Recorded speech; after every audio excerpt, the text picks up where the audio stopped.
From deep in the Burbank Media District, it's time for another edition of My Burbank Talks, presented by the staff of My Burbank. Now, let's see what's on today's agenda as we join our program. Hello, Burbank. Craig Sherwood here with you once again, along with my partner, Ross Benson. How are you, Craig? You're getting good. You're actually saying hello every time now. Well, so I'm running this system, and it says talk. Oh, yeah, you're right. You're actually looking at your picture on there for a change, too. There you go.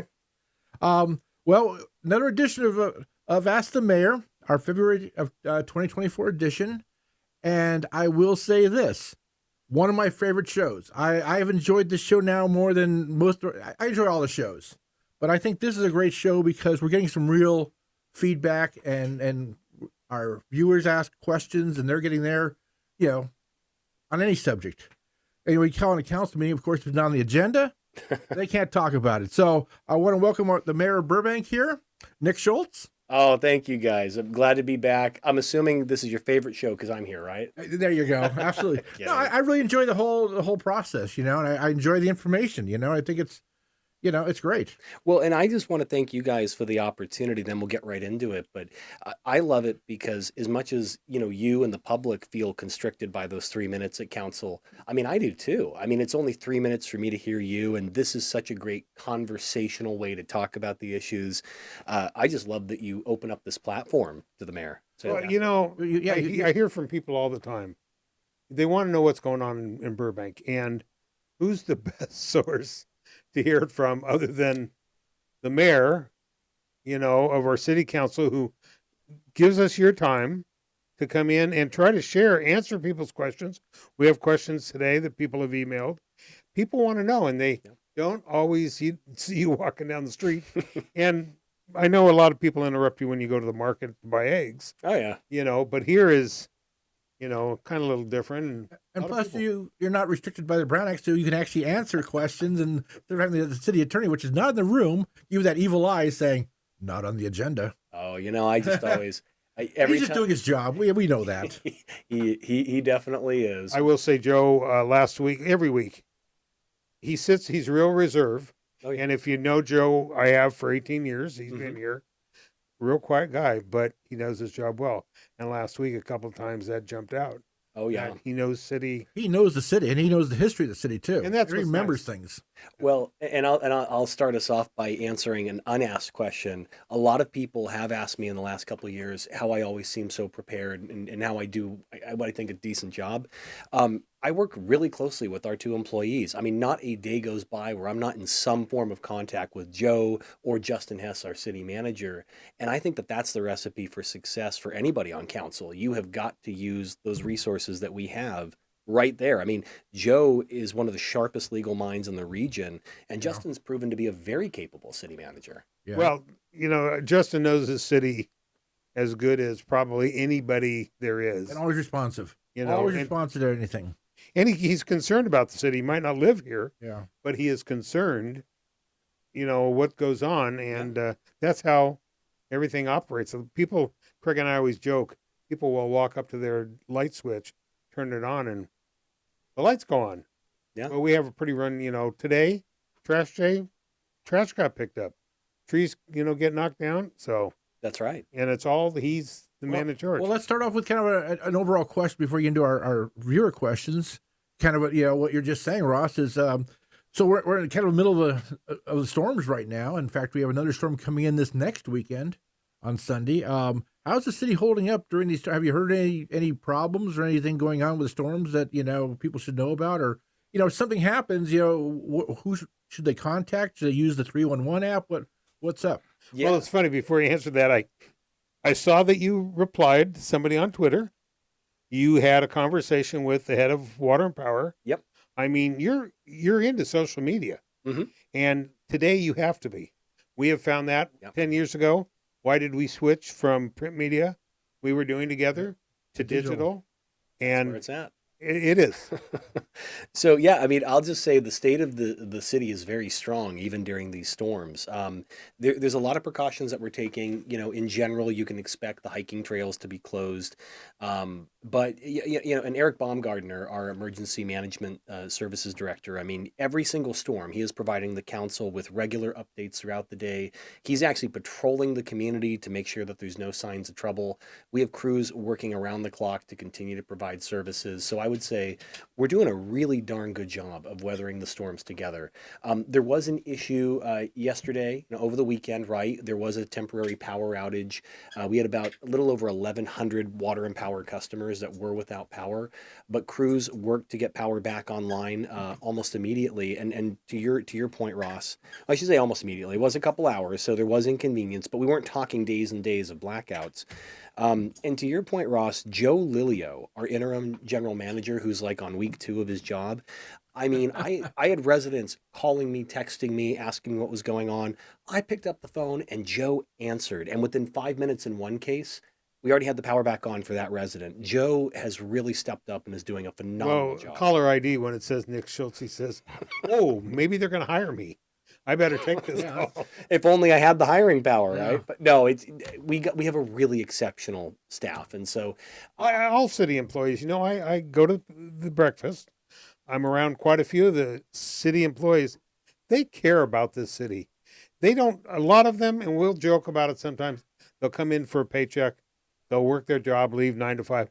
But, you know, I talk to so many people that, Yep. you know, when you work for somebody, you love your job. that's true. And these guys and gals in the middle of the rain are climbing up a power pole to fix somebody's, you know, lights. It just, I couldn't agree more. And I know we have some questions from the viewers, so we'll get to it, but I just want to add one more thing.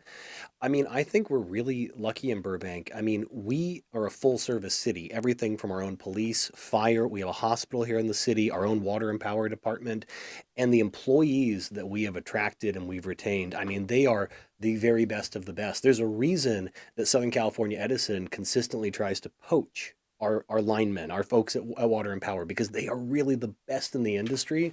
And I think what you're going to continue to see from this council is we're committed to doing what it takes to retain those employees, because that quality is not easy to find. And that is why Burbank is such a special place. And I know that we've raised our rates a little bit last year and this coming year, but I think we're still below most other cities as far as rates go too. We are, and I mean, I would just say we're mindful of the increase, the annual increases on those in our community, especially those with fixed incomes.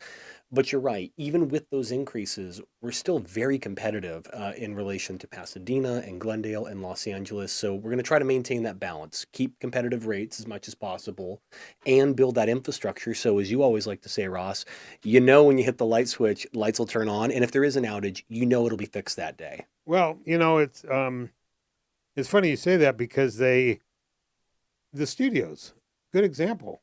Oh yeah. Why do the studios production companies want to open up here in Burbank? You dial a 3-digit number if they have to, and you're guaranteed to see a police officer within 3 minutes. Yep. You dial 911, you're not put on hold. That's right. You're going to see a fire truck or paramedics, and that's why do a lot of people like to come do business here? Yep. And when to your point, Ross, and I can say this from, you know, over the course of the last year, spending some time outside of Burbank too, we take it for granted. I mean, we call 911 and someone picks up and they respond super quickly. You know, you live in like the Van Nuys, Sherman Oaks area. You don't always get someone picking up the phone after 6 o'clock at the True. substation. Yeah. I mean, And I will say, Craig and I are both very happy that you guys signed a new contract with the police department. thank you. The fire department was waiting for a long time, and Yep. they got what they wanted. That's right. Police department, you've done a lot of things to retain, and now this, you know, if you want to come to work here, we're going to give you a bonus. We're going to give you extra days off. People don't realize. And we're not losing experienced people anymore either, which That's is right. very good. Yep. Well, So let's start with our first question. It's a little long of a question, and it's something that's been talked about before, but it seems like a lot of people, until they actually see it with their eyes, they just don't pay attention. But so this is from John, and he wants to know, why did Burbank just eliminate 50% of the road space on Olive between 3rd and Country Club Road? I think it's Country Club Drive, actually.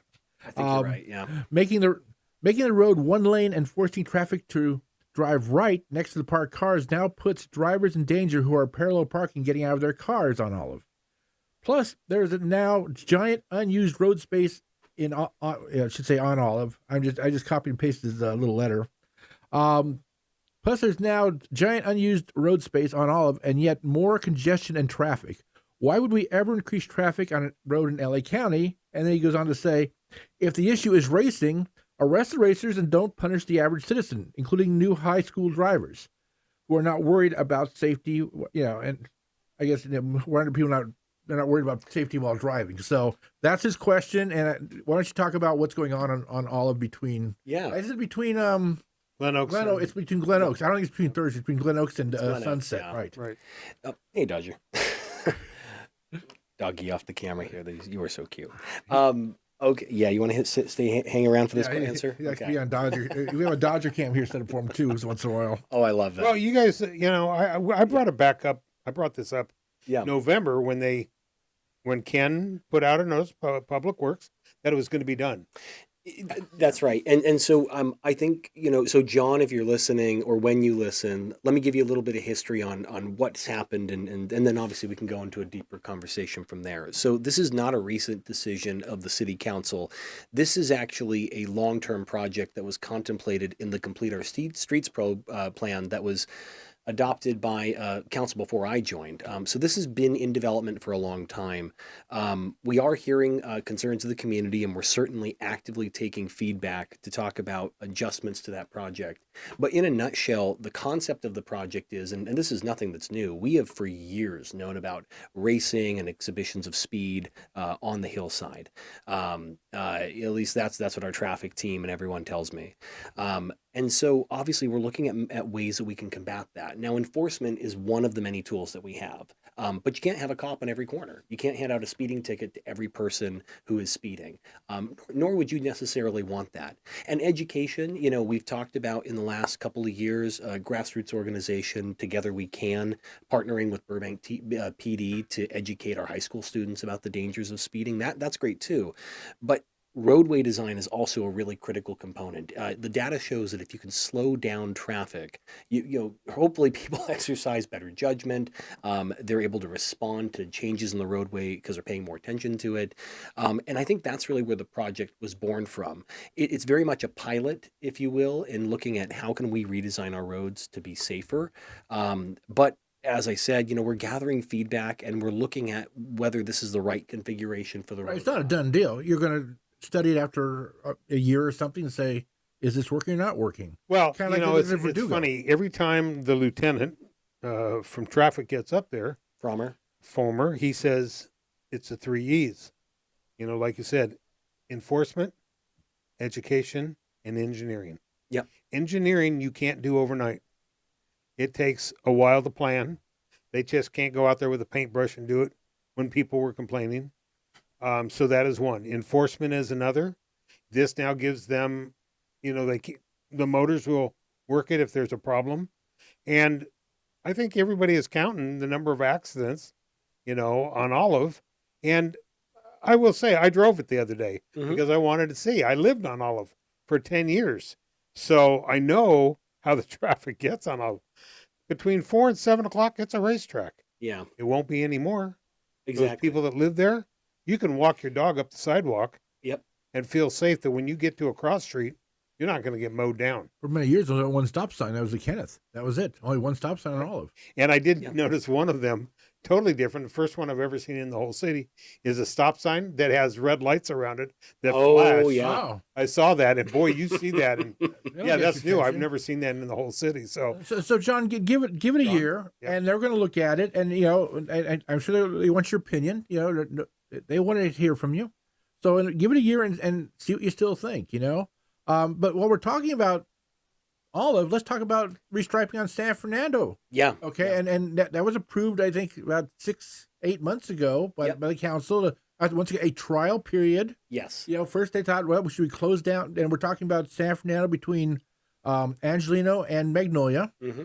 And they were saying, should we close the street completely? The way we used to have the Golden Mall, which never worked, but the quality of stores back then also wasn't what it is now. So the one option was close it completely, or the other option was to go one single lane in one direction. So Yep. they're about ready to start that. So we let me just talk about that. interject. Yeah.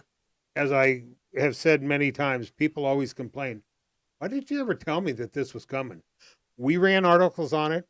Public Works, our PIO office, has put out numerous things, say it's coming. It's coming. It's coming in 2 weeks. Yep. Around March 1st, we're going to see light signals changing, direction changing, slatted parking spaces moving. Go ahead and it's coming. Yeah.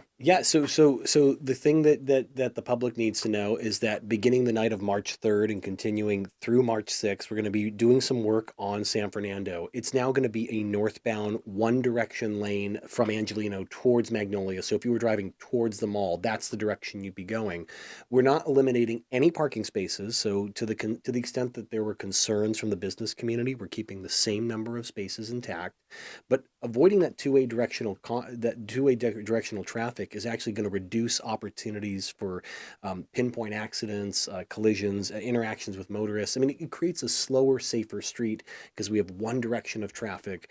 But to your point, Craig, it's a one-year pilot. We're very much going to be gathering feedback and input from the business community, from folks that live there, shop there, and then we're going to see what makes sense in the long run. Maybe it's reverting it back to 2 lanes of traffic. Maybe it's keeping the one directional permanent. Maybe we'll be talking about whether or not there's an appetite for a permanent closure. But what we know is that with our existing roadway design, we have we're overall a very safe community. We, relatively speaking, have a lower rate of collisions and accidents than almost any of our neighbors.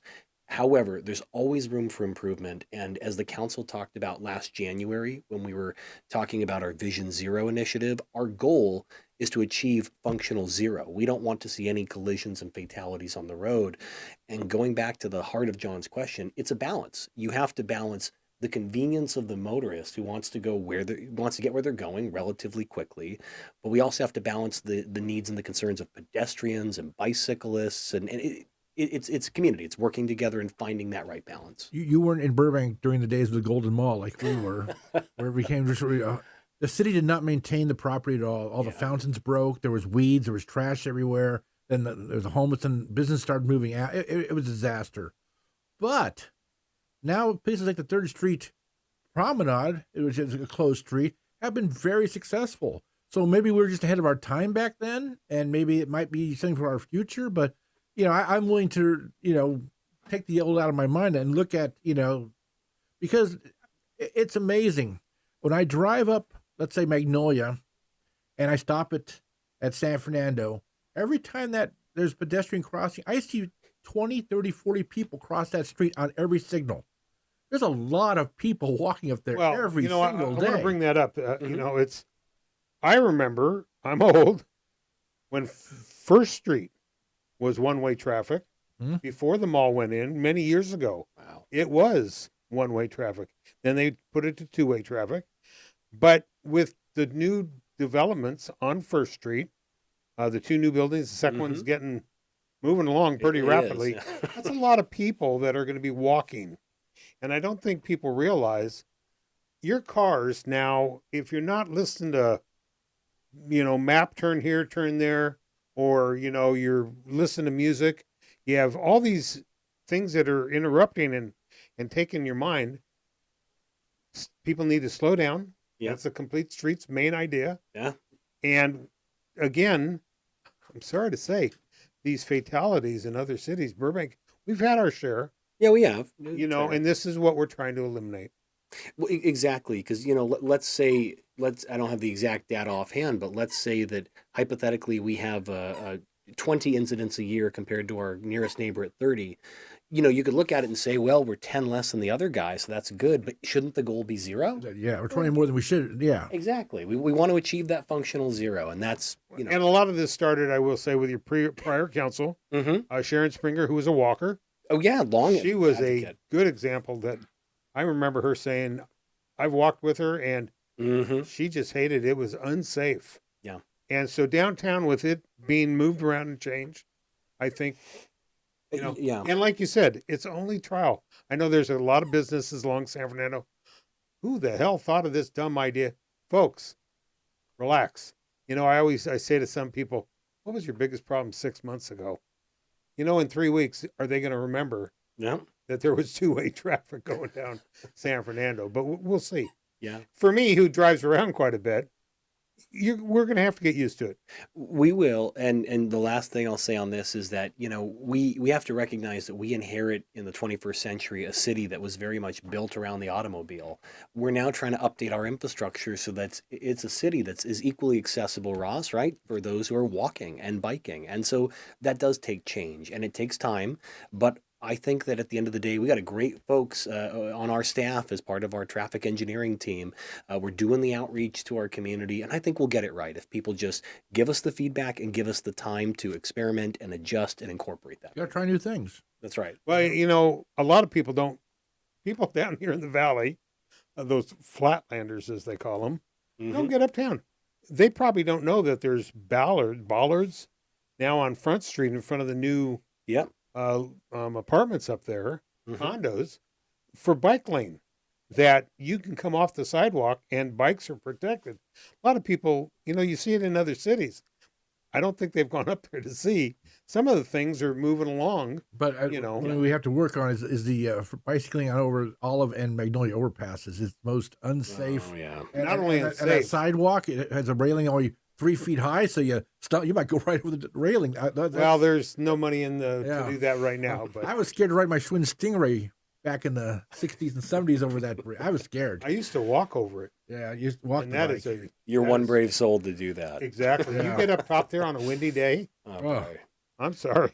Well, moving on to Cynthia. Now, we have kind of a hot button topic, and you probably can't talk a lot about this because it's kind of before the council right now, and I think you're ready to do get a second step on it soon.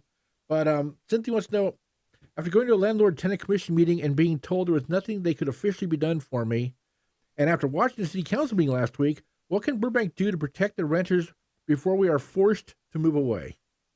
That's a phenomenal question. Yeah, it's a tough one because, and in all honesty, you're talking about water and power going up 9%, right, or whatever it was. Yeah. And if you only raise the rent, I mean, the landlords pay that water and power usually. I mean, so that's why rent sometimes because their cost is going up. Taxes in the county go up, property tax. So that's their side. But on a renter side, on a fixed income, boy, all of a sudden, Oh yeah. and Burbank has no rent control. Yeah. They have to rely on the state. So what do you tell?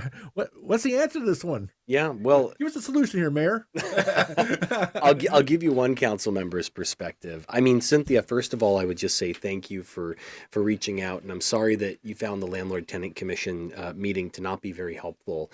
I can tell you that we are looking at the future configuration of the commission and whether it's really operating as efficiently as it could right now. And I think there's plenty of reason to suggest that maybe it would be better complemented or even replaced, if you will, with one thing that Joe McDougall actually mentioned at the last council meeting was his concept of some sort of like a housing enforcement position or section with the city attorney's office. So stay tuned on that.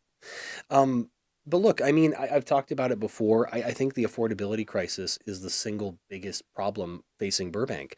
And to your point, Craig, I mean, it's all the way around. Everybody's dealing with higher tax rates. They're paying more at the pump. Cost of groceries are higher. Utility rates are higher. And sure, a lot of those costs are borne by our housing providers. On the other hand, our renters too. I mean, rent can go up under Assembly Bill 1482, the state rent control law, for qualifying properties. It can go up, by 10% in theory. This year, it's about 8% when you factor in CPI plus the 5%. My wages aren't going up 8%. Oh. So it's a problem, but I think that the way through this together is this is not the time to point fingers. Look, we need housing providers. We need especially mom and pop housing providers in the city and tenants to come together and to find consensus. And I think we are, and I know that this has been an issue we've debated a long time on the dais. And There's no easy solution here. There is no easy solution. No, but I am seeing consensus around a couple things. Again, just speaking for myself, I think what I'm seeing the consensus around is that when somebody is facing an eviction, we want to make sure that they land on their feet. We don't want to see them fall into an unhoused situation. And, not speaking for everyone, but I've certainly heard a lot of not complete consensus, but some agreement on the idea that 1 month's rent is not enough in many instances, for relocation assistance. I mean, Right. when you have to put first and last month's down Right. as a deposit and you have moving expenses. And they're done that. Exactly. So late last year, we passed our tenant protection ordinance, which I think is just the first iteration of And what's. you fund, and how much did you fund that for? Oh, that was actually our was that relo- for was that no fault, for no fault evictions or something? I know you funded a program to we help. did. And has that program that money been used up already? Not all of it, no. And I believe we're still accepting applications. Sorry to throw you off track there, but Oh, it's I fine. thought this is what you were talking about. So Got it. So there's a couple things we have done, and then I'll talk about where we are going. So last year we made city funds available to help with that relocation for those in a certain qualifying period. So if you were a tenant and you were facing eviction because your landlord wanted to do a substantial remodel, you could come and supplement the 1 month's rent that you get from the housing provider with up to 2 additional months' rent through city funding. Then after that, we ended the program because we changed our code. We actually do have a local eviction protection ordinance, the Tenant Protection Act. Now, it only deviates from state law in one regard right now, and that is it says when you're facing eviction because of a substantial remodel or renovation, the property owner does need to pay you those 3 months of rent. So that was a change that we did last year. There is that second step report coming, and I think the questions that, if I can summarize it correctly, I think the things that the council wants to study are as follows. Should we look at an adjustment to the rent cap different from what state law provides, the 5+5 for a total maximum 10% that I talked about? The second line of inquiry would be, should we have expanded relocation assistance for other causes for eviction? Or, some jurisdictions have just outright said, we're going to deviate from state law, and these 3 reasons are not grounds to evict somebody under our code. So those are questions we have to look at. We also have to look at how we better provide legal assistance and guidance and just other, in general, resources to both our housing providers and our tenants, who right now are very much struggling to really find out what their options are and what to do, and the Landlord-Tenant Commission hasn't really been able to give them the guidance that they need. which are really good people. They really try. I Absolutely. think they're frustrated too with the fact they really can't do anything to help them. 100%. Yeah. I mean, I think they certainly mean well. And so what I would say, Cynthia, is that I know that it's, saying, give us a little bit more time to find the right answer is never the answer that I want to share or that you probably want to hear. But we as a council very much want to get the right solution for our community. And I know I'm going to jump ahead a little bit, but I think when we were talking offline, one of the things you guys were going to ask, and we can talk more about later, but what if I could accomplish one thing in 2024, what would it be? To find a solution to this problem, a lasting solution to how we balance that interest of appropriately regulating the rental market, providing for tenants, but also working with our housing providers in a way that doesn't price them out of operation in Burbank. If we could tackle this issue over the coming 8-9 months in my tenure as mayor and come to a good solution, I would call that a job well done. I'd call that a huge step. That's the because, goal. I mean, Well- everybody here is either a renter or they're a property owner. It's one or the other. So, Yep. One of the things, people who are being evicted because they're going to do upgrades to the property and all these things, Mhm. I think there should be something in place saying they can't do that until they've filed and have got the permits and all the things through the city. Yep. Just to show the work they can't say, well, we're going to paint the building, and then they never paint the building. They don't do any permits or anything else. I think they should prove they have all the permits and everything else before they're allowed to. And I'm glad you brought that up, Craig, because that is not required by state law, Right. and that is now a requirement under the Burbank Tenant Protection Act. Okay, that's a great protection. Yeah. So I remember you guys talking about it. I couldn't remember you guys passed anything about that or not, but I think that's an important thing. and I think we could do a better job of getting that information out there, because I think property owners, housing providers are concerned about what could be coming. And I think that we need to do a better job of listening to their perspective and inviting them to the table to brainstorm. At the same time, though, I think that tenants can often feel like they're not being provided for.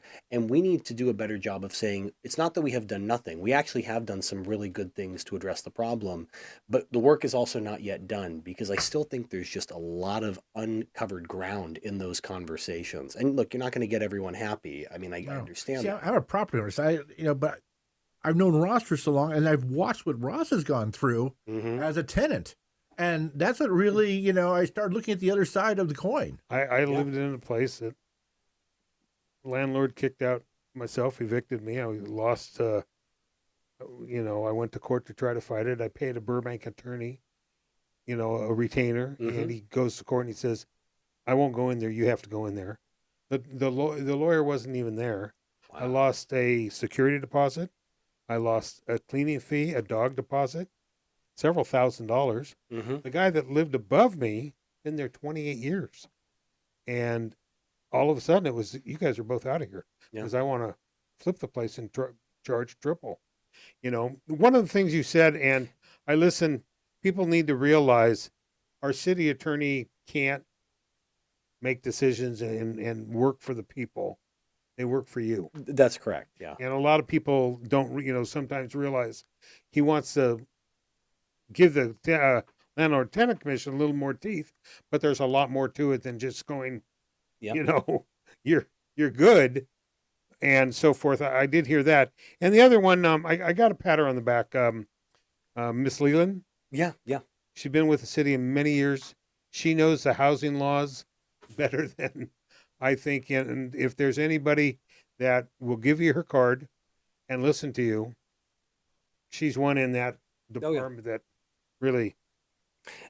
So I went to the Landlord Commission, and one commissioner did call me and try to help me. And so that's why I was a little frustrated. And so I've had the experience. Well, and so to your point, Ross, Craig, when you were pitching the question, we talked about what are those points of agreement. I do think there's a couple things. First of all, to your point, Ross, I hear the same thing from both sides. Landlords and tenants don't really feel like they have a good, trusted, reliable source to go to when they need help or assistance. Absolutely. So we should be tackling that. How do we give assistance to both sides? More information, more walking through the process, because there's nothing scarier, right, than like when you're risking losing your housing, or what if you have someone who's really damaging the property and you don't know how to get them out? Like, they need answers, and the city attorney's office is really not the right place, because his job, Joe McDougall's job, is to advise the council legally. So we need to find a better, lasting solution that actually supports the community. And the other thing I'll briefly say is, again, finding those areas of common ground. I think that if you polled most of Burbank, regardless of their feeling on Measure RC, which is a relic of the past, or rent control more generally, most people would agree that out-of-town LLCs and corporations scooping up Burbank property and flipping it and evicting the tenants is probably not a good thing. No. So how do we guard against that? I think there is a lot of common ground here that we can work with. Well, it's nice that we have a lot of mom and pops that, back when Lockheed was going heavy and they bought a couple of houses, all those duplexes on Hollywood Way, those are owned by, former Lockheed employees that bought a second one as their nest egg, and they're landlords, and you want to keep that, because those little mom and pops are the ones that don't up your rent sky high, and make it so you can stay here. Well, stay tuned. Second step coming to the council. More decisions to be made. Oh, and actually, sorry, Craig, one last thing. So, Cynthia, if you're still listening, I know that was a long answer. Here's the timeline that we've talked about. So, in terms of the Landlord-Tenant Commission, what we might want to supplement or replace it with, the time to do that's going to be budget season. That's May. And so that second step report, where we're talking about what does the future of, rental regulations and tenant protections look like in Burbank, that's going to be slated to come back in April. So this is not something, we'll visit it in 8-9 months. We're going to be talking about next steps relatively soon. So if you have thoughts on what you think we should be doing, if you have identified deficiencies in the system, if you will, now is the time to be reaching out to me and all the members of council. Share it. Like, we want to hear from you. Yeah, fiscal year starts July 1st, not January 1st. So, yeah, you guys are on a different year when it comes to what you guys proportion and where it goes and approve. That's right. Well, let's move on. A totally different area here. Larry C. Okay. How is Burbank going to meet the additional need for car charging stations? Most are always filled up, and they are not easy to find. And I got to tell you, this is a question I've had too. It's like, just recently, even with SB 9 and 35 projects, and these buildings filled up with 50, 60 units, and within 5 to 10 years, everybody has to have an electric car. How are they going to charge all those cars? Actually, that one's how they're even going to park, but I wouldn't get into that. But I mean, charging cars is going to become a more and more, and I don't know if the infrastructure is set up for that, to do that, It's not yet. Well, that's a good question, and I want to clip onto that. Mm-hmm. Have we thought our police department's in the same boat? Those cars that they drive are going to have to be different and charged. Yeah. There is no charging up the police station, I don't believe, for either employees or police cars currently. Are we thinking 2035? Are we thinking 2030? Are we thinking 2028? Yeah. See, that's why I don't like the 2035 plan, because back when they adopted, there's no such thing as electric cars and all that stuff. I always think the plan should be a 10-year plan, never a 25-year plan, because it's ambitious. Things change very fast in our society now. Yeah. So what I will answer him. If you have an electrical vehicle, you can go on, and everybody has a cell phone because that's how you activate the chargers. Yes. But there's a map of Burbank, and Burbank has put that out. That's how you can find if. But when they're all full, then what do you do? I thought they also show where they're available. Okay. Because that's all part of that. I know Tesla's built a bunch in the town center. Right. Tesla's done it there at their place on San Fernando. Yeah. But we now have that new one across from, where the library is. But if we take and destroy that block, we're going to have to find a new one for I'm that. sure we'll figure that one out. But I just, he's right. Yeah, not to interrupt your question, but that's kind of what I mean. We're going to have an issue there down the line, I think. Oh, we very much do. And I can tell you that when Don Roth Lindell was with us, miss her already. I mean, when we would go back on DC, in fact, next week, by the way, I'll be joining the council remotely because I'll be in DC with Joe Lilio and our Water and Power team advocating for money for these kinds of things. It was something that Don and I always bonded over. Look, I want to electrify the entire city fleet to the extent that we can. You're always going to have a need for emergency vehicles and backup, gas combustion engine options. But in general, right, we want to electrify everything. We have the governor's mandate that's going to end the sale of gas combustion vehicles here and, pretty soon, coming quick. So to answer your question, Craig, no, we don't have the infrastructure built out yet. But the follow-up answer is yes, it is something that we're thinking about. Over the coming decade, you're going to see Water and Power really build out its electric vehicle charging infrastructure, including, to your point, Ross. We're going to answer those questions about how do we electrify our police fleet, our fire fleet. All of this is going to take an incredible amount of money and resources. And so if folks are ever wondering, why is Nick or whoever follows after me, why are we always back in Sacramento and DC lobbying? Because we need money to do this. And even at that scale, we're still going to have to look at those private partnerships, right? We're going to have to look at the Teslas and the Tesla alternatives out there, the more union-friendly alternatives too, to figure out where can we partner. We have other downtown parking lots, for example. Can we go in on a project together? I know Tesla approached the council about this maybe like a year ago. Maybe they add a certain number of charging units and they subsidize our creation of additional public units available. So I'm not going to tell you that we have the entire map to build out all 20,000 charging stations or whatever it's going to be yet, but it is something that we're actively working on. And, talking about rates, going back to that, all of that comes at a cost because we have to be able to generate more power. We have to be able to supply that power. Electrification is expensive. And so add that on top of our climate mandates of getting off of oil and gas. That's where those pressure points come in. With the Fry's, we all call it Fry's Project. I'm not sure what the official name is, but everybody knows about the Fry's Project.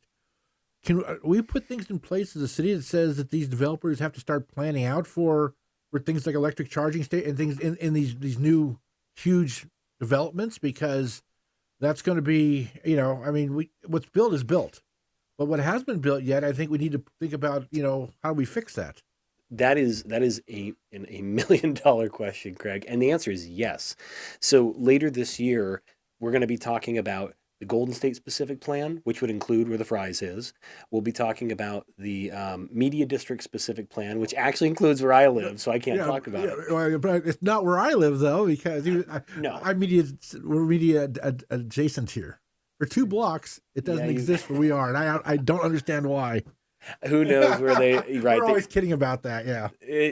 Yeah, they draw the lines where they do. Right. But no, to your point, when we're talking about these specific plans and we're creating development standards and we're offering concessions for certain community givebacks, the point is, over the course of the coming year, that is the time to be looking at how are we going to require and or incentivize developers to help us build that infrastructure that we very much need. And to be fair, if the Telaria project were built today, right, or some equivalent to it, and you're going to have people shopping at the grocery store, they're going to want electric vehicle charging station too. So there is mutual benefit by working together, but the development of these specific plans is really going to chart the course for how we require and or incentivize it. So those meetings are going to be long. They might seem boring, if you will, to the outside observer.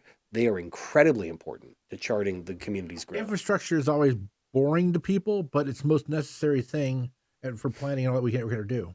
Exactly. Well, okay, coming up the 27th, you're going to be talking about an SB 35 project, and I don't know how much you can talk about because it's on the future agenda of where next to Telaria, Whole Foods, that little what's called a triangle. Craig and I remember it as a Shell station.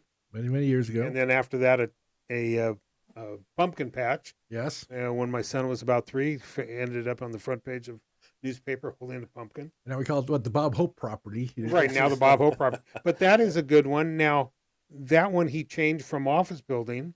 Yeah. That was prior. I remember when that was supposed to be a 19-story building, went down to 6, and now it's an SB 35 project. But Worth does a lot of projects and has a ton of property in town. Mm-hmm. I would hate to see the city, we'll give you credit on building here, like they did, no offense, Porto's, Fry's. They gave them a ton of money, not cash, but you don't have to pay. Tax incentives, and that's what I'm just wondering. Are we going to, because you're going to have a ton of cars in that new project.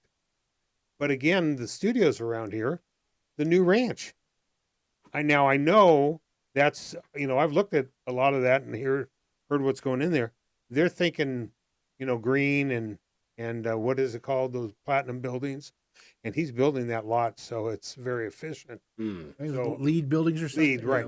Right. LEED Same thing. Is he going to have enough chargers in that parking structure that he's putting for the people that are going to be working there? There you go. Yeah, absolutely. I mean, and so to your point, I mean, so back to the question from Larry, I mean, what I would say is it's a combination of all the above.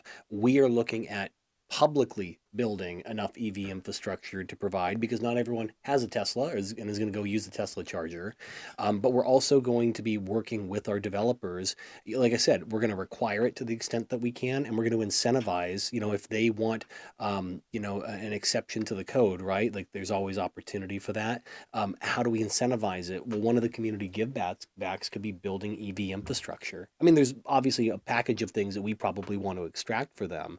And we're going to be limited, to your point, Ross, under SB 35. We don't necessarily have the leverage that we once did, but to the extent that we still do, it's in those development standards, it's in those planning documents. So that becomes really, really critical to not just think about the here and the now, but what Burbank is going to need 20 years from now. And by the way, this is beyond the scope of the question.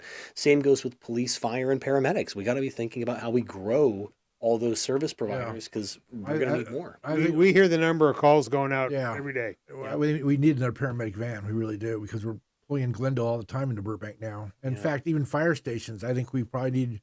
I mean, there's one fire station for this entire media district down here, and exactly. I mean, they do a great job. I've never criticized whatsoever, but there's only so many to go around. That's right. And personnel and burnout and everything else that goes with it. Yep.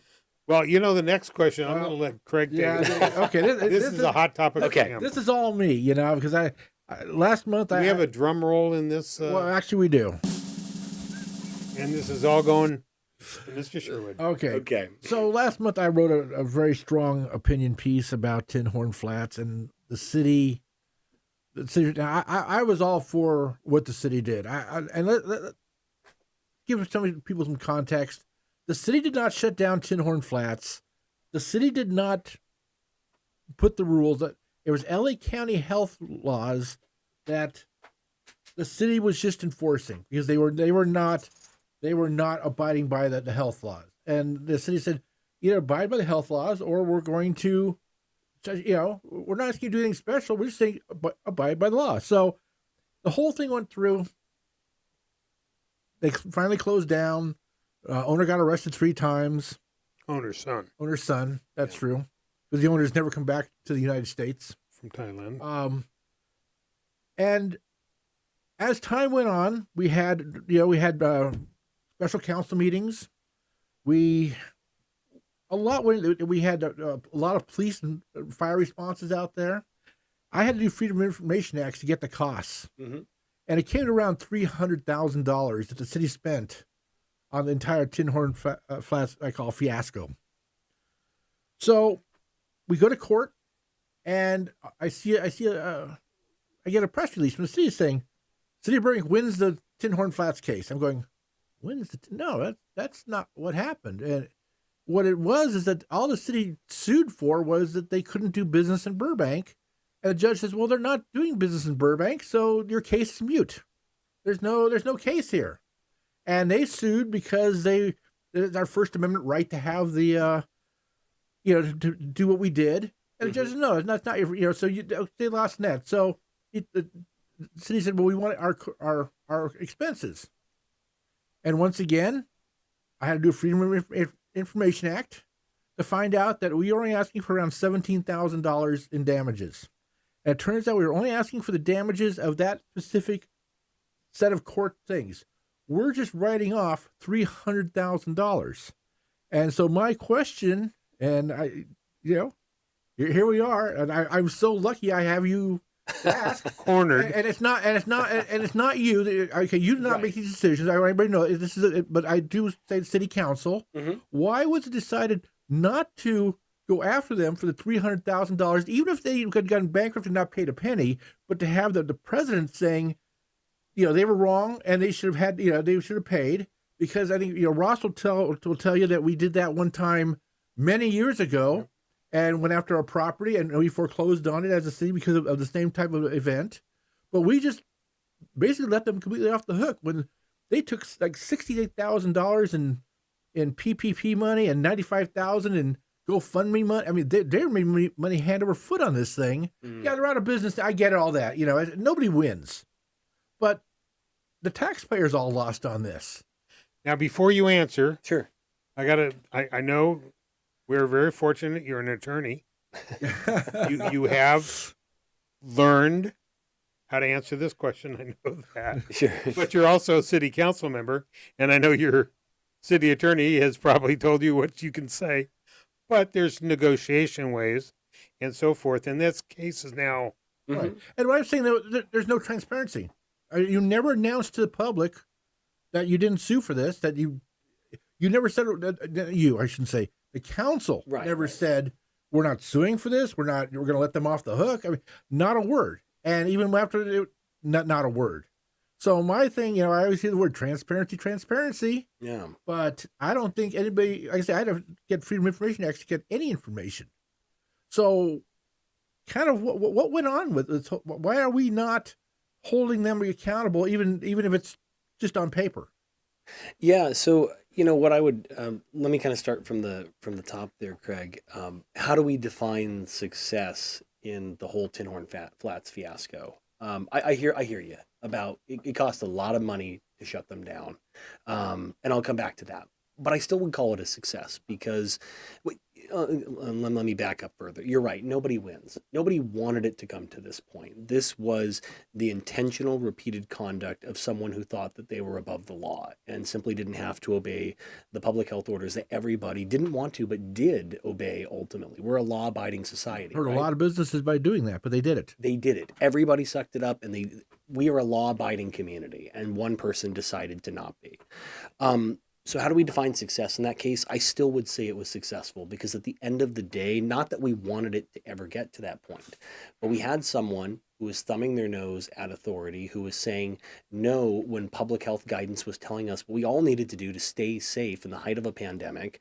And yes, at a time when they were jeopardizing public health and the health of all of their employees and patrons, we went in there and unfortunately, but ultimately we shut them down. And so in that way, I do think it was a success to show that government can still be effective for those who think that they are. I think everybody's with you on that. I think everybody agreed. I said there's a group from outside of Burbank who really came in and protested, but I think we all agree with you on that. Yeah. But we, why didn't we, get our reparations on that? So, I can tell you there's two parts to the answer. The first is that at the end of the day, the council hires its city attorney, and we hire him or her or them because we trust their judgment. And so at the end of the day, when an experienced litigator, when an experienced city attorney comes in and says, this is what I think is the right course for the city and here's why, to a degree, once the council has sort of talked about it, we have to ultimately take their recommendation or not, right? We either trust our employee or not and the reasons that they're giving. And obviously, as you were mentioning, Ross, there's a lot that I can't share because it's in closed session. But I'm trying to give you a little bit. Yeah, no, I understand that. Yeah. But what I would say, though, is when you look at the two numbers, the $300,000 spent by the city and the only $17,000 in damages that we claimed, part of the reason you're going to see the discrepancy and part of what would be litigated if we had said, we want all 300, you're going to have the court balancing these interests of how much of it is truly damages that need to be paid to you versus the operating costs of running a city. I mean, anytime you have a non-compliant business, you assume the risk, if you will. Like, you're a city, right? You have to assume that enforcement is part of the job. And so you might get some of the money back, but you're going to get into this contentious, protracted battle of, well, how much of it was really unnecessary and how much of it was really just part of being a city and enforcing your own code. That can be very murky. It can be very expensive. I gotta tell you, that's the first thing that I've ever heard that makes sense. Okay. That's the first thing I've heard that made any sense. I get that. Yeah. I agree with that. And it's too bad that couldn't have been shared.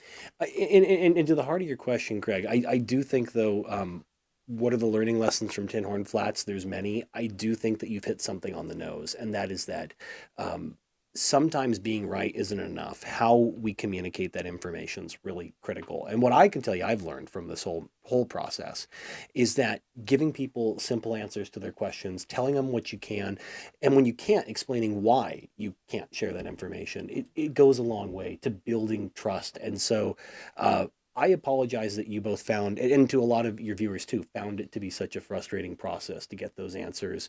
And my hope is that this will be an exception and not the rule, that what you'll continue to see from the council, from the city manager's office, from our fabulous PIO, are folks that want to give that information out. And when we can't, and it's done for strategic reasons, that we still give you as much information as we can. I don't blame the city attorney whatsoever, because his job is not to guide the council, but to protect the taxpayer too.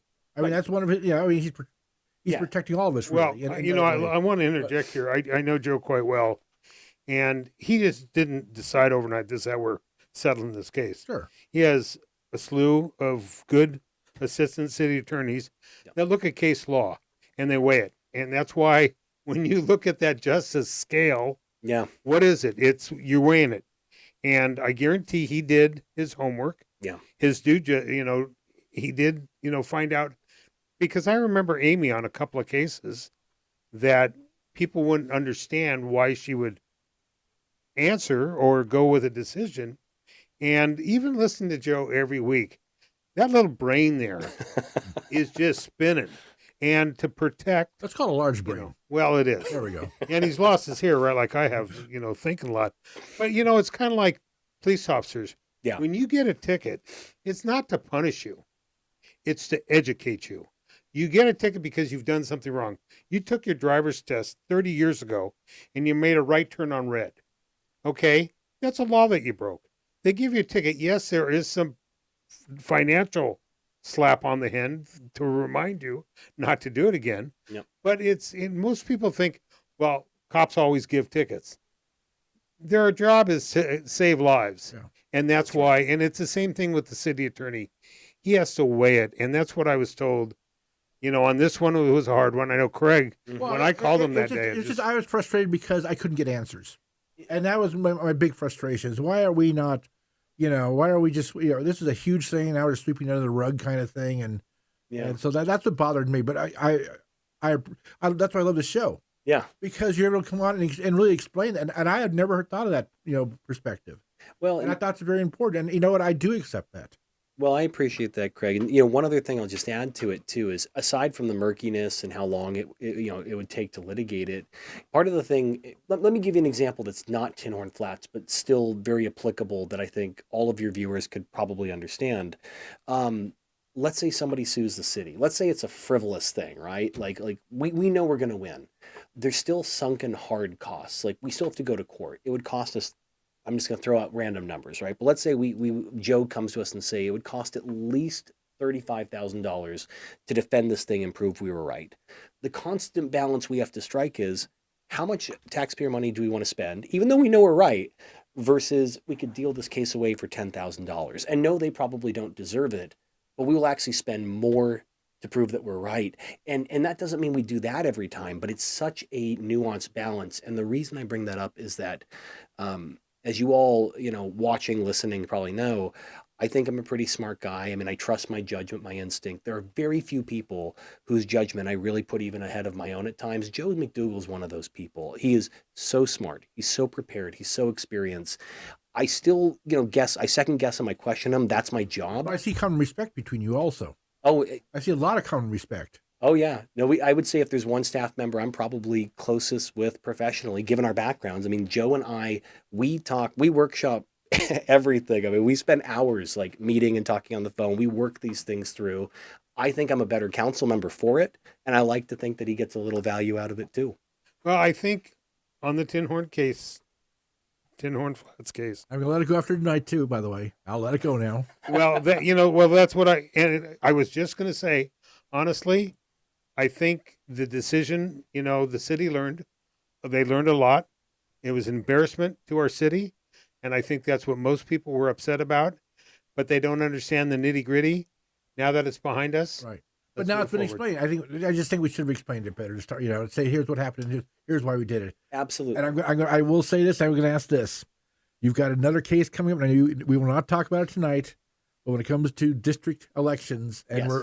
I know we're kind of fighting that right now, and I know you have a lot of closed session stuff on that. Sure. And please be transparent as that's going on, and really let us know what's going on, because I think once again a lot of people are supporting the council. Yep. In the fact of fighting that. So. And I will say one thing on that, Craig, because I think the public should hear it. I'm certainly not an expert, but I've studied this very well. Plaintiff hasn't met their showing. They have not proven to me that district council elections would be better. And so this is a fight worth making for our community. And unless and until the time comes where we feel that the calculus has changed and we need to go a different direction, that's fine. We'll cross that bridge when we get there. But right now, they took us to court. They lost. They didn't make the showing that they have to make. Now they could come back. That's fair. But the offer has been open from the beginning. The plaintiff, we've invited him to come to council to be part of this process. I've invited him to write into us. I've invited to interview him. And it makes you wonder which person or persons in our community, and we probably know who they are, who's really behind the lawsuit. Yeah. That's probably a whole nother article you could write right there.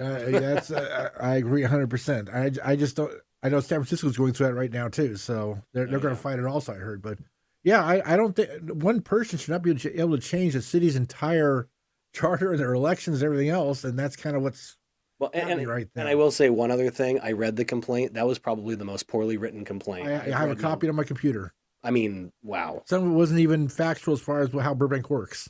It's like it was a form letter. Yeah. Well, it probably was, right? Like they sent to 10 cities or something, and that's it. A form letter that other cities get, right, like we did, and who's going to take a bite at us? And one other thing, guys, I know we have a few more questions, but you've often heard me say in other contexts, like SB 35, right? This is not a fight that the city can win. If I don't think this is a fight the city can win, now or down the road, I'll be candid with all of you, and that does become the point where we have to talk about mitigating our losses. I can tell the public right now, based on what I know, this is a fight we can win, and that's why we're going to fight it. So I'm well, and I think you learned. I think you guys learned on other SB 35 project, we lost how much? 250,000 in the Pickwick project. And I think, a council, totally different council. Yeah. And I think people need to realize Well, that. that's not enough, though. He was one of 5 votes Well, on that's that. true. No, and that's fair. And I'll tell you, former Mayor Jess Talamontes always had a great saying that stuck with me to this day. He always said, and still says, it's okay to be wrong, but don't be wrong twice. If you're wrong and you learn from your lesson, you don't repeat it. Agreed. That's a sign of good leadership. Ross says that to me all the time. My wife does too. I'm right there with them. We're moving along. We touched on this real fast, but Yeah. you talked real fast. But one of the questions I had was, what is the key project you'd like to see the city accomplished in the next 10 months you have left as the mayor? So we were talking about rent control. So that's probably the number one issue on your slate that you would love to come up with some kind of A permanent, a lasting solution. Yeah. That's going to benefit everybody. I would say so because, and I'll just, because I've partially answered it, I'll be quick. Yes, people bring up the fact that RC was defeated at the ballot box. And we're not talking about RC. RC is dead. It's in the past.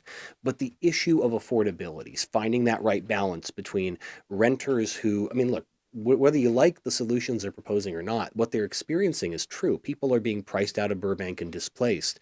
And then you also have the experience on the other side of housing providers who have increasing costs and hardship that's making it harder to operate. Finding a permanent, lasting solution that's not going to please everyone, I get it, but that can work for Burbank and appropriately balance all those interests. So that combination of talking about rental regulations and tenant protections and these resources for both sides to the equation, if we can put in place a structure and a framework in the next 10 months that could really chart the course for the next 25 years of landlord-tenant relations in Burbank, if I achieve nothing else but we can solve that problem, I would call this year a huge success. Not a sexy topic, but something that's hugely... Yeah. And it impacts almost every single person in this town. You're an owner or you're a renter. Yeah. There's no either or. So yeah, absolutely. In fact, some are both even. So that's true. Ross, I think you had a question here you want to kind of delve into, don't you?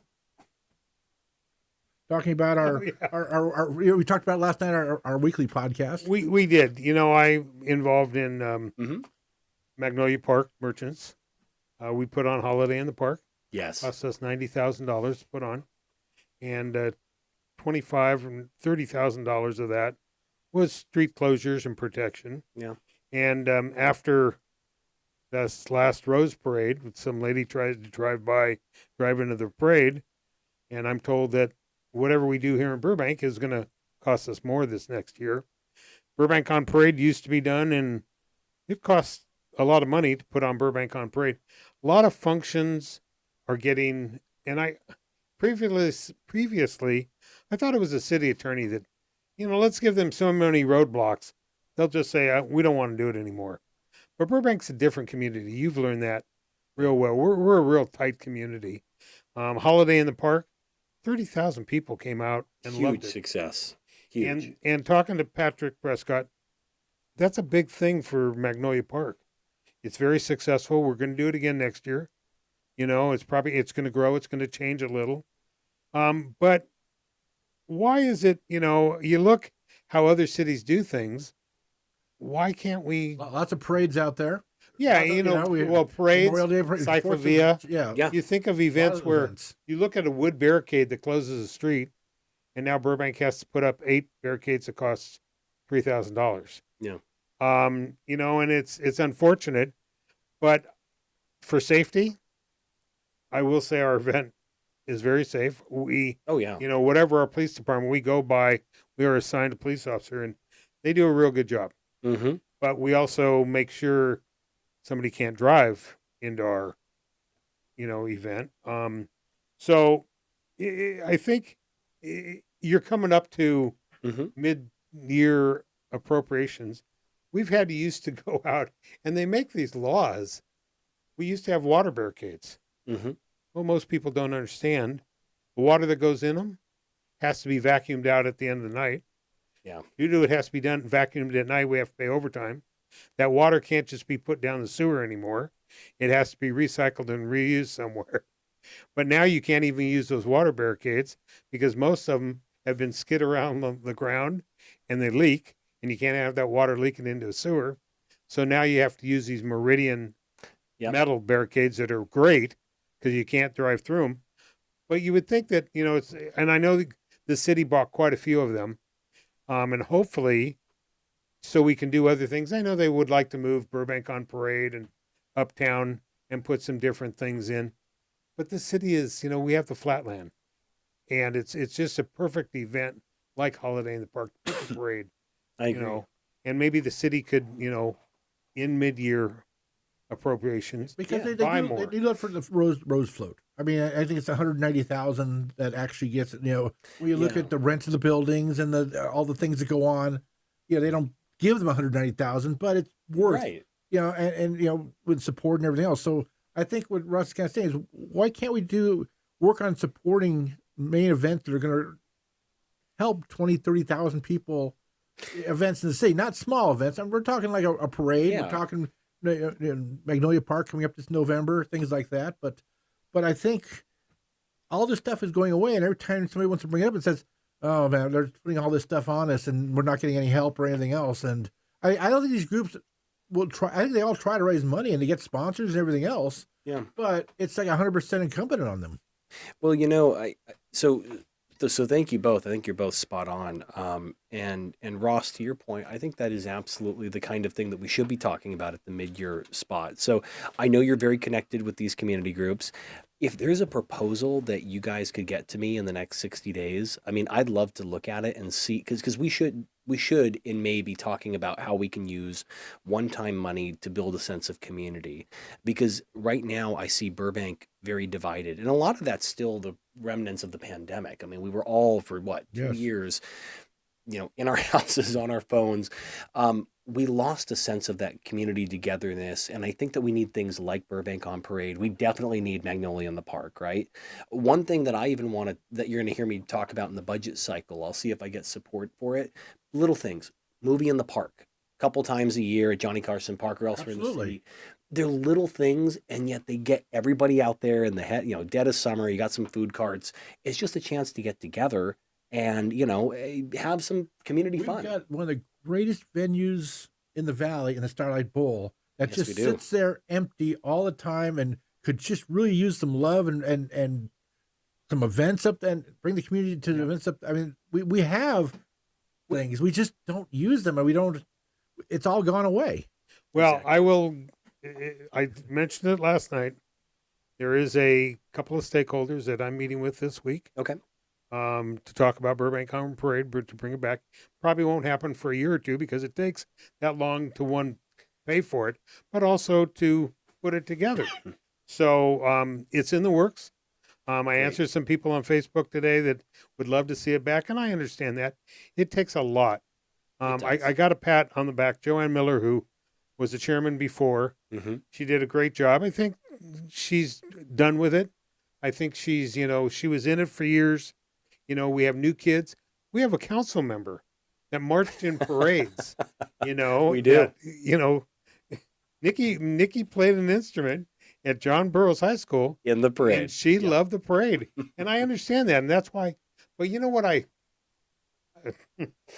don't want to get emotional, but I love seeing that community. Yeah. The kids. Yeah. You look at Johnny sitting on the curb waving. Yeah. That's what Burbank is. I totally agree with you. You don't want to get emotional, huh? No, because I know it means a lot. I know it means a lot to him. It really, because his son marched in parades and all that, and he always worked on parade. He works on everything he can in the city. So I know he gets very, he's about Burbank. I call him Mr. Burbank. So and I appreciate both of you, but Ross, I mean, you what I appreciated about it is that Burbank isn't just a place people work, and it's not just a place we lay our head down at night. It's those kind of community activities that build memories. I remember when I was a kid, I'd go to a parade with my family, right, with my mom. Those are vivid memories I hang on to.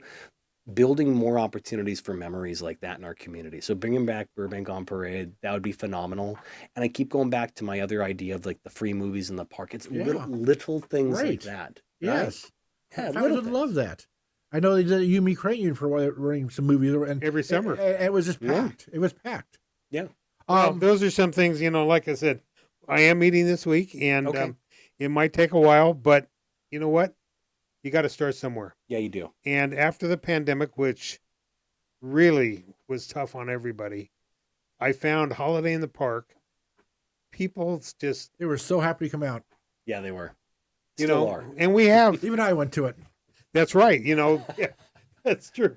Greg went to it, but my Burbank had a booth there, and it's real community. Yep. And what I find about that is it takes 20 years off people. Thank goodness to our friends at Road Kings. Mm-hmm. They bring their cars out and people love that. Yeah, they do. And years ago, they had Bebop in the Park. I don't know if you remember it. They closed Magnolia down. They put a big Yeah. grandstand and had, a band playing. Yeah. Going wild. And the businesses, again, they attracted 40, 50,000 people. It was from day to night. Yeah. Burbank, we are so fortunate weather-wise. That's what they call Chamber of Commerce Days. I think the Chamber should be involved. Mm-hmm. Let them run the thing instead of, a group that, and like I said, we have a lot of ideas. Jamie and I have been talking, lifelong Good. Burbank resident. So We just like to see the city work with the groups, and the red tape kind of get solved, and maybe have a liaison who just only works with the group in all through all departments, and said, "Here, let's streamline this." And that's probably what would be the biggest help to them. well, one of the things I put a call in today to Mary Himzoyan. Mhm. She's our economic development manager. Mhm. And Magnolia Park, or wherever we put, she thinks of, it's a, Magnolia Park is I forget what they call a district. Mhm. But there's also, downtown, they put on a great art show Yeah. a couple of times a year. They do the wine walk, and that's why I want to see stuff. In a couple of years, we're going to have a new airport, not new, whatever. But it's going to New be, terminal. I don't I care think- what you say. It's new. I think people are going to be in awe. I do too. And we're having a drive down. I worked at Warner Brothers Ranch, to see the progress over there, what Jeff Worth is doing blows me away. He's moving at Oh, light yeah. speed. Yeah. Okay, Yeah. I know we're close to the beginning. I want to touch on a couple things though that Sure. the council is, and you have worked on just recently. One, let's talk about human trafficking. Sure. I know it's something that professionally for you've been involved with, and now through the city of Burbank, you've also come up with a very good resolution. So why don't you talk about why it's important to you and what's gone out here in Burbank about human trafficking? Yeah. So the brief explanation is that, look, this is not necessarily a surprise. Southern California, Burbank included, is a hotbed for human trafficking. State law requires that certain business establishments, for example, like massage parlors, right, they have to post a notice that says if you or someone that you suspect is the victim of human trafficking, here's a number where you can get help. It's a number you can call. It's a number you can text. The state law also requires that it has to be made available in at least English and Spanish, and then possibly other languages as well, depending on the demographics of your city. Real quickly, Mhm. can you interject in there? When you say human trafficking, I think most people get some tunnel vision Oh, sure. on I'm meaning, very naive with it. I'm very honest and with that's you. I think a lot of people are. Okay, Yeah. like you just said, a massage parlor. Yeah. That's a good example where they get, traffic. Sure. They don't pay these people what they should be paid. They're paying them pennies on what California law says they should be paid. Yeah. And they're slave labor. Yeah, so to back up a little bit, there's labor trafficking and then there's sex trafficking. Those are the two most common forms of human trafficking. So if you're talking about labor trafficking, again, this is just one example, but you might have a situation of someone who is brought to the country on the promise of working on a work visa, and instead they're working under the table somewhere. I mean, awful conditions, right? 20 hours a week, getting paid nothing, pennies on the dollar, all under the table. It's a form of indentured servitude, absolutely, and it very much exists. And you might see them working in almost any context, certainly in someone's home, but even in a business establishment. In the sex trafficking context, you will see people moved or coerced across state and international lines even sometimes. So, I mean, the point I'm trying to make is it can be anywhere. You could see it at a bus station, a rail station, the airport, hotels. I mean, if you're trafficking someone or you're doing illicit business, you're probably going to rent a hotel or a motel room for that. And so all of these places, not only can the activity happen, but the people that work at a motel, for example, can be part of the solution, part of that frontline defense. So what this ordinance does is it actually expands the list of businesses that are required to post this ordinance. That's the first thing that it does. Second, it contemplates partnership with the Zonta Club of the Greater Burbank area and the Chamber of Commerce to educate our business community on the requirement to post the notice. It also requires that these business establishments offer a minimum number of hours of training every year on how to identify the signs of human trafficking. And then lastly, I mean, there is a financial enforcement component. We hope it never comes to this, but if a business is repeatedly refusing to comply with the law, not requiring the training, not posting the notice, under state law before this ordinance, there was no way to enforce it. The question was never answered of, well, what is the penalty financially or otherwise? Who actually enforces it?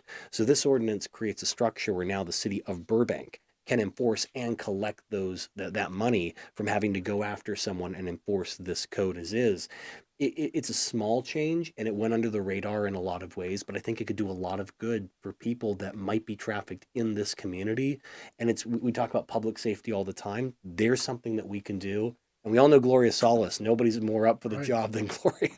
Well, I think it's important we talk about it because I think a lot of people are, like I say, are naive to it. They don't understand, oh, that doesn't have it here in Burbank.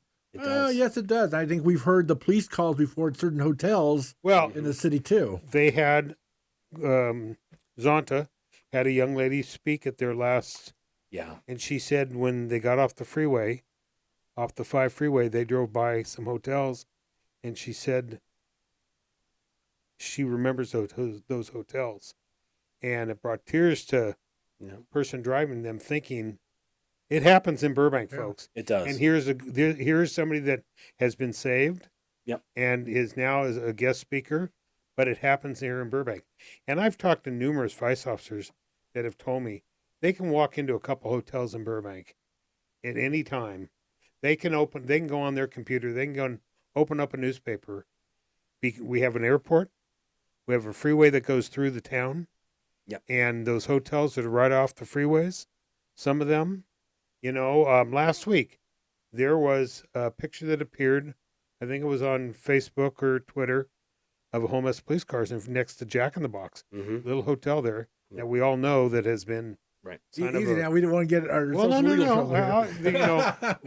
know where you're referring to. We had an officer involved shooting out there. Oh, yes, it's not a good place. There has been numerous, arrests out there, and there was somebody shot a picture of it the other day, and they made some joke that the officers were at Jack in the Box.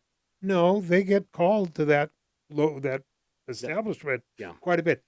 I know our police officers are down, so you don't have as many vice officers working it. In other cities, you have officers, quite a few of them. We just can't afford to have vice officers staying at all these hotels and doing that. So other ways to catch these traffickers. You expand the net of people that are trained and looking for the first signs of human trafficking. And I want to really compliment, it's not just Gloria and Zonta, but the business community, the chamber too. They've embraced this partnership. When the idea was floated with them, maybe a year ago, Gloria and I sat down with Jamie Keyser. The only response we got from them was an absolute willingness to do everything that they can to tackle that issue. I think it's one of those really, less than 2 months into my term as mayor, starting off 2024, this council accomplished something that we've talked about for years. And it might seem like a small victory, but it could do countless good for so many people that we might never know their name. They might not be Burbank residents, but maybe we spare them. Maybe we save them from a little hardship that is very much happening in our community, Ross. I was a teacher and a coach, for 40 years. It's been 40 years as a high school coach, and we had reporting requirements for child abuse and stuff like that. If we had any idea it might happen or somebody, we had to report by law, and that's a great law. And I think this will also be in that same vein where more now will get reported, hopefully, and that's how we're going to stop it, is by more eyeballs. That's right. 100%. Absolutely. Okay, we got like 5 minutes left here. Okay. There's one more thing that the council just kind of, something that I think it have done a great job on. We have our Sustainable Burbank Commission, which everybody knows I'm a huge fan of, which I think is, they don't get enough respect, and they Agreed. They keep getting their meetings sent to different places, and at the same time, I won't get into that, but I that commission is always on things, and you pass the sustainable ordinance for Burbank is one of the first communities in California to pass this. So why don't you talk a little about what you guys you finally it finally passed the second reading, I think, at the last meeting. So the ordinance is now, it'll be effective 31 days from that second reading. Right. So it's Well, going did you notice on Facebook yesterday, even though it was a holiday, Yeah. our recycle center put that little notice out there that Yes, we said did. it was passed. Yep. Just letting people know Yep. that yes. Burbank's moving So forward. why don't you talk about a little what it means to people and what they're Sure. going to see, and I got to tell you, it's a lot of moving parts. It is. And some of it's a little bit confusing of what's a 4, what's a 5, what kind of plastic is this? There's a lot of things Yeah. that it takes a lot of education, but it will take time. But I think in the long run is good for the future of our planet. Absolutely. So I'll explain the ordinance, and then I just have a tiny bit of commentary on the end, and we'll do this all in 5 minutes or less. Okay. So the ordinance that passed, it'll be effective technically, I believe later this month or early next month. I forget when the 31st day is, but here's the deadlines. So starting July 1, beginning of the fiscal year, right? So July 1, it will no longer, the sale of polystyrene, so styrofoam products, will now be prohibited in the city of Burbank. So we're finally doing the styrofoam ban that really kicked off this whole And conversation. that's by everybody, markets, everybody, right? I believe so. Yeah, it's styrofoam, Okay. no polystyrene. Right. And that conversation started with the prior council back in 20. Yep. Oh god. Yeah. And that's that stuff that old styrofoam cups, Right. packing material, popcorn. Yeah. Back in the day, peanuts, yeah, Peanuts. all that stuff. Right. right. Back in the days, McDonald's used to use those styrofoam containers for their Big Macs. That's right. So no more of that starting July 1.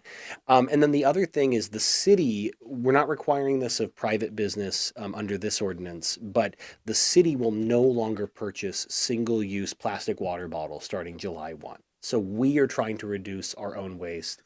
And then beginning January of 2026, if I'm not mistaken, it was kicked out a little bit. Because of the rest of 24 and 25.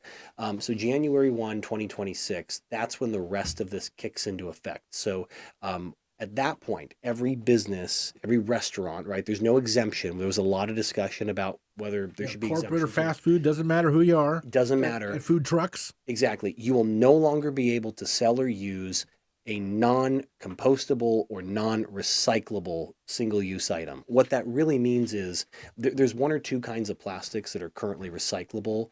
Forgive me, I forget exactly which ones. I think it was type 1 and type 5. I might be mistaken on that. But essentially, if it's not one of those recyclable, softer plastics, if you will, then you basically cannot use it. So it would be a prohibited item. Usually, if you look at the bottom of the tray or whatever you have, there's a little number inside the recycling triangle. Okay. That'll tell you the kind of plastic it is. The point is, if you have a question about it and you're listening to this, reach out to the recycle center and they can tell you what number of plastics are recyclable, which ones are not. So, watching City Council the other night, Mm-hmm. now I understand why our city manager had a plastic water bottle, meaning sparklets or whatever on his desk. He has to use them all up, whatever the city has, until July, and his time is running out. Yeah, I can't. So he purchase better start anymore. drinking a lot. Because I noticed everybody else has their... If it takes a lot of restroom breaks during the meetings, we'll know why now, huh? Oh, Justin, I'm not throwing you He's under drinking all the bus. water. Drinking all the water. But he should again. watch where he puts his water bottle. Yep. I'm So- very observant to that. So the other thing I would just say about the ordinance is it'll apply for takeout, it'll apply for on-site dining. So really what it's geared towards is if you're dining at a restaurant in Burbank and you're dining there, we're hoping to see the restaurants put it on reusable dishware, right? Like the kind you'd have at home. If you have to do it in takeout, we're hoping to see compostable containers or those recyclable plastics. So that's really where it's going towards. The last thing I'll say, guys, because I promised this just that 30 seconds of commentary. Oh, hold on. Wait. Oh, okay. I just want to keep with this. Sure. So, I mean, does that mean we're going to see the paper straws again? Because those paper straws, when I say it's compostable products, Yeah. are they trying to develop new compostable products that will stand up? Because we went through that paper straw thing for a while that lasted like 5 minutes, and then they fall apart and forget your shake then after that or whatever. So beginning in 2026, right? Right. So beginning then, if it's not recyclable or compostable, then yes. So paper straws are a current item on the market that people Right. could get. I don't know. Maybe there is or will be a recyclable plastic straw that could be developed. And if it's made with that recyclable kind I'm of, sure there's money in it. They're going to develop it. sure. In that case, then they would be able to use it because it's recyclable. I'm sure somebody's going to want to make a lot of money somehow and come up with something. Okay. I got it. We were thinking of something for advertising promotions. Yeah. We're going to come up. They make metal straws now with little holders, Yeah. little fork holders and spoon. We're putting our name on those, and we're going to start giving them There away. we go. I love the merchandising. Okay. That's great. So I'll let you get on your thing. So we'll just, I always call it, what's on the mayor's mind. So I'll give you the Oh, mic, thank you. and you can talk about whatever it is that, is on your mind right now and get the message out. How's the kids? They're doing good. They're doing good. They're doing good. They're keeping Should me be up. the first thing on your mind. Always the first, second, and third thing. There you We go. got here so they can see Dad too. And my wife too. No, the only thing I would say, because I know we're at about time, is look, in full disclosure, I was sort of the lone voice on that one. I think y'all remember. I'm very concerned about the presence of small plastic particle matter in our drinking water, in our soil. I felt that we should have gone even further and done an outright ban. Now, the reason I say that is because under this ordinance or the one I would have adopted, there's always a hardship waiver process. A business can always say, we can't go away from plastic because there's no product on the market, we need it. I would have rather done that because I think that even recyclable plastics, we're learning more every day about the presence of microplastics in everything. But with that said, the reason I bring it up is because I didn't get what maybe Mayor Nick Schultz wanted, but I was really proud of the council because I think that we listened to the business community, we listened to our environmental advocates, we listened to each other, and we found that kind of golden compromise we've all talked about before. I don't love it, but I can totally live with that solution. It's fair. And so going back to the issue at the top of the hour, as we talk about rent control and other things, that's why I have confidence in this council, because of how we've operated. We balance every consideration and we try to find something that is fair and reasonable and doable for Burbank. And Well, when you say that, I know Betty Porto real well, and we talk all the time. People don't realize when she buys, silverware or whatever, she's buying a pallet. Yeah. They serve 10,000 people a day. That's a lot of recyclables that come and go. yeah, If she has to put a dishwasher in to be washing, they got to have time to do that. that's right. And I talked to Patty at Tequilas, and a lot of people don't realize when you got a big, if she orders from China, which they do, or other places, and they don't get the right thing, well, are they going to be in trouble for it? How do you ship a pallet back of plastic lids that Burbank won't approve? That's right. So I'm glad you're working with them, and I know it took a while. I got the feeling that you guys wanted to shove it down the restaurants' throats, and we have Talleyrand, Paquito Moss, Mm-hmm. Morrison's, Tequilas. There's several that addressed you, Carrie from Romancing the Bean, and I'm glad you guys listened because they are. Well, the state Commission said that's not what they first came to them months ago. That's not what we wanted, and the council said, "Oh, well, let's send it back and let's get it done right." So you guys did do that, and I appreciate that. And to be fair, I don't know that the business community got everything they wanted. I don't Right. think the commission did. Have you heard any pushback from the fast food industry, like the McDonald's and the No, Burger Kings and all that, when they find out that they have to have silverware in their in their restaurants? No, I'm trying to remember who said it, but Big Cheeseburger hasn't come calling No, me yet. Big Cheese- So, no, but I mean, look, at the end of the day, we're always open to the feedback. I feel very confident with the solution that we reached. I'm working on a story on it right now, trying to get the whole thing figured out and timelines, and it's hard to describe what a number 5 plastic is compared to number 2. It's hard to describe. But you probably can tell them Recycle Center can't identify. Black plastics There you go. He learned That's right. something. because the conveyor belt's black. That's right. And did you guys like the whole show and tell thing I had us do? Yeah, yes. I thought that Yes. was fun. I'm a tactile learner. Well, you know, So have I. you I was said the a same couple way. of things tonight. We talked about quite a few things. The lines up on Olive above Glen Oaks. Mm-hmm. It's a test and a trial. Yep. This plastics ban, again, it was voted on. What's the best way for people to get a hold of you or our fellow council? Yep. I happen to know it. I know you give your phone number out. You're on every social media that is out there. I can't believe you give me your number out all the time. I can't. It must blow up at times. It blows up all the time, like when the power goes out. But I got to tell you, I only get 1 or 2 FUs a week. That's actually a great success rate. People don't abuse it much. Well, I read on social media and how people want to attack. They think you guys, they don't like the decisions. How do they get a hold of you?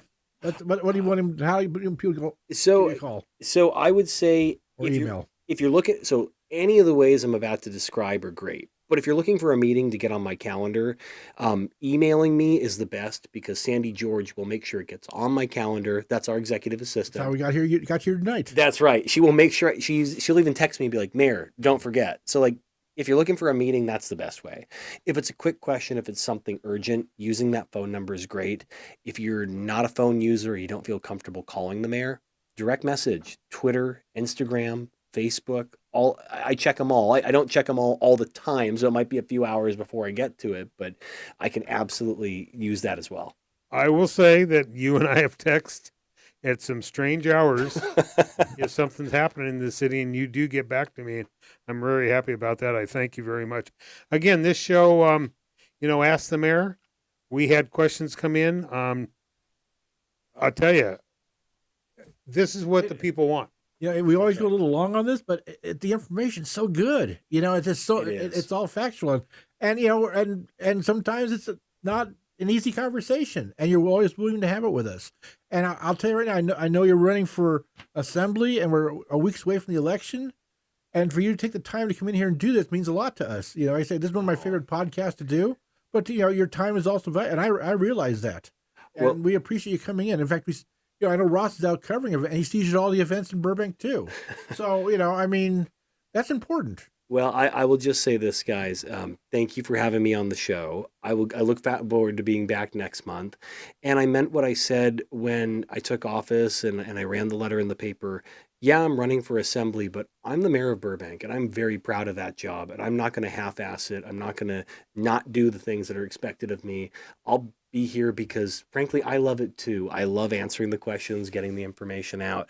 And that's what Burbank deserves. Don't you find, Craig and I have lived here over 60 years. Burbank's a different community. Yeah, it is. I don't know if it's the water. We have a unique city.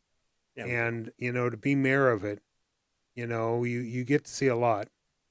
And aren't you proud? I mean, people don't have to ask me, but being mayor. Yeah, the mayor of Burbank has many opportunities that other cities don't have.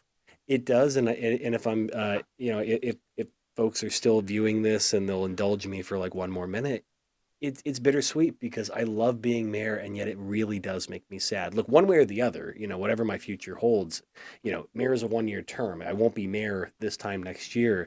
And that makes me sad because I really am having fun with it. I enjoy it. I like serving people. And well, remember, the council, when they asked for different things about the district election, said, one of the things that we're coming back with is what about getting a full-time mayor? So you never know what down the line might, but let's not cross that bridge yet. But you look at neighboring cities. I mean, Glendale has their issues going on that are very, controversial and so forth right now. yeah, Look at LA. They have how many buildings that, downtown next to Crypto Center that have gotten destroyed. Mhm. I know you can drive down Burbank. You could probably count on one hand Yeah. any potholes that you might, because it's been raining all day. Yeah. You know, again, the lights are on. You were able to pick up and talk to the general manager on a holiday and get an answer.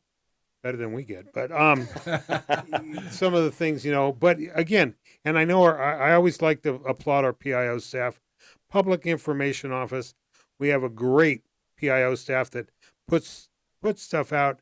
I know they work with you very closely. One of the best we've ever worked You know, with. Yeah, I will agree. Yep. And I have worked with, I started counting, I go back a lot of years. I remember when they created that position, Mary Jane Strickland was Oh, the wow. first Yep. PIO of the city. But I know they're trying to ramp up, even putting more stuff out.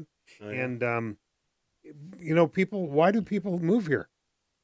For all the reasons we talked about, can't beat these city services. We're second to none. There you go. Okay, well, for Ross Benson and our Burbank's mayor, Nick Schultz, we appreciate you coming in. This is Craig Sherwood for another edition of Ask the Mayor, and we will see you back again in March. Thanks a lot for listening. My Burbank Talks would like to thank all of My Burbank's advertisers for their continued support. Burbank Water and Power, Cusimano Real Estate Group, UME Credit Union, Burbank Chamber of Commerce, Game Credit Union, Providence St. Joseph Medical Center, Community Chevrolet, Media City Credit Union, UCLA Health, Tequila's Burbank, Logix Credit Union, Hill Street Cafe, Bertain Escobar Wealth Management, and the UPS Store on 3rd Street.